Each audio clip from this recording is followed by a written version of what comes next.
Welcome to Skylines. I'm Susan Mosby. My guest today is Tim Cahill. Tim is a designer with H&TB Architects and is here to discuss the Block 111 office tower. Welcome, Tim. Thanks, Sue. Thanks for being here. Block 111, where is that? Could you explain that to me? Okay. Block 111 sits on the northwest corner of 12th and Walnut Streets, which currently is the northern edge of the existing AT&T parking garage. And so, as you can see in the model that we brought today, this is the Bonfee building, which is located at 12th and Grand Streets.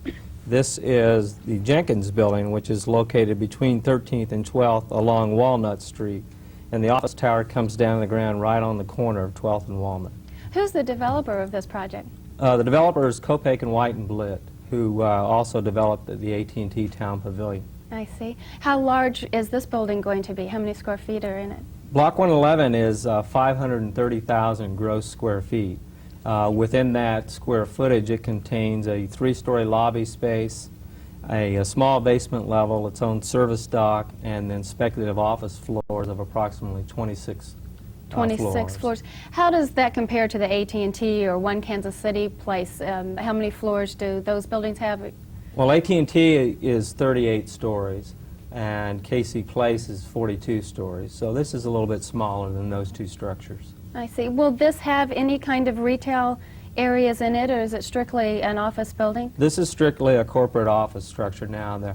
There are direct connections to the retail at AT&T Town Pavilion. The existing pedestrian walkway that goes over Walnut Street will be maintained, as well as the existing walkway which connects the AT&T garage to the walkway system, so that you can actually come down the core of the new tower, go into the pedestrian walkway systems, go directly to AT&T, through AT&T to Dillard's, or to the new construction to the north of Petticoat Lane. Great. Obviously, building a building on top of an existing parking structure had to provoke some unique aspects. What were some of the challenges that you faced with that fact alone?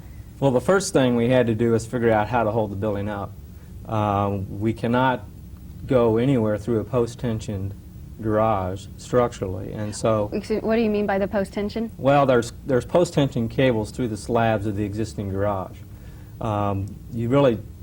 You just can't mess with those cables, to put it another way. And so what we've had to do is to take the structure of the tower down to the 6th level, which is approximately here on the model, and on that floor transfer the loads to only 8 columns that will penetrate the garage structure. The tower structure must be independent of the garage structure. Okay, so the garage, when it was designed and built, it did not take into account that an office building would be there. It was not a master plan. It's really come in afterwards and have to adapt completely to that. That's correct. Okay. Continue. You were explaining how it came into the columns into the parking garage? Well, the columns, as they go through the garage, have to maintain their own identity and have to just act separately from the garage structure. The other thing, though, those piers have to go down about 50 feet, so the challenge of not only piercing the garage slabs, plus being able to dig the piers and allow this structure to come up through the ground has been very challenging. Another idea we had to do is a rectangular floor plate such as a speculative office building. It's usually you put the core in the middle. Well, that's what I was just thinking about. Elevators, restrooms, stair towers, etc. would go in the middle, and you lease all the way around it. Well, here we had to stay to the north side of the existing garage. What that has done is it's given us a smaller lease depth on the north side of the building of about 35 feet, and then we've maintained 45 to 50 feet all the way around the other 3 sides. And the average depth would have been? Oh, probably 40 feet. Okay. So what seems like it might be a detriment to leasing is actually going to turn out, I think, to be an advantage, where smaller tenants now can be part of a bigger floor plate with 35-foot lease steps, great views to the north, the east, and the west, and then the core goes all the way up and down the building. We have a low-rise, mid-rise, and high-rise elevator in service within the building, so that you can actually come into the lobby on level 1 on ground or level 2 on the bridge walkway system. Okay. Get into the elevator system and go directly up to the floors that you're tenanted on. The building is also connected to the existing garage. Right now there's a stair tower, if you're familiar with the garage at all, on the northwest corner. Right. That stair tower is being maintained. It's just kind of getting covered up by the skin of the tower as it comes down to the ground. So you'll be able to park your car in any level of the garage, And get in still the be stair inside. tower, go down to the first Okay. floor or second floor, be within this tower, and then go up to your floor. What changes did it affect in the garage? Did you lose many of the parking spaces or any entrances be different than what we see today? All of the entries will be maintained on the garage. We've lost a total of about 60 spaces in the garage, and that's all. So with 8 That's a levels very within the minimal garage, number for what right, you're trying to do It could have been there. a lot worse, I think. So about 7, 8 spaces per floor, just wherever that column comes through the floor slab of the garage is where we lost it. Service for the building occurs on the southern edge of the existing garage. There's a loading dock that we'll be adding, a staging area, and then an on-grade ramp into the freight elevator within the core of this building. Okay. What about some of the exterior materials? Could you describe some of the design concepts in those materials as Okay. We wanted to make 111 a little bit different than some of the other towers downtown. We studied a lot of existing towers, some of the new towers, some of the old towers, and we wanted to mimic some of those shapes, but maybe not as literally as other people have started to look at. And so the towers right now is a granite encapsulated curtain wall, which means that what you see in the orangish brown color represents granite. That is part of a curtain wall system, and the curtain wall then is illustrated by the bluish green color.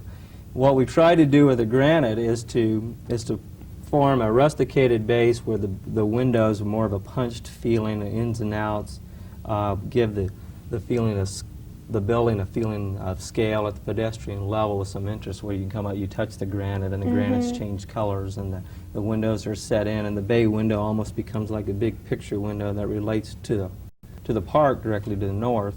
The glass on the lobby spaces are all clear glass, so at night you'll drive by and feel a part of the space and see inside the space and see the level of detail of the stones. And we have stenciled ceilings on the lobbies. And so we're having a lot of fun in terms of design, of trying to create an urban space downtown that people can enjoy and see.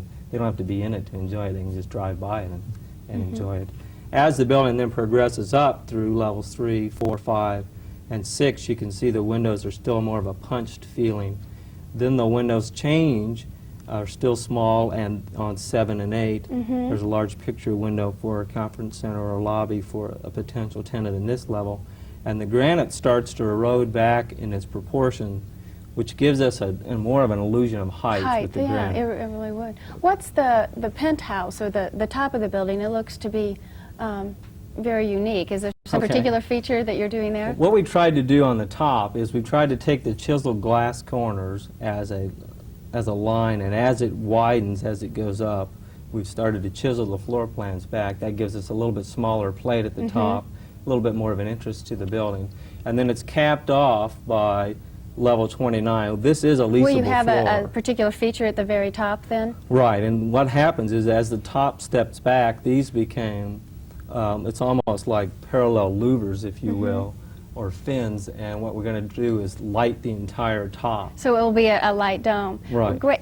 Tim, this building looks like it's going to be a great asset to our skyline. I'm sure that you will be proud of it, as we all will too. I hope so. Thank you for being here and sharing this with us. Okay. Thank you for tuning in to Skylines, and please stay tuned for more of Kansas City Alive.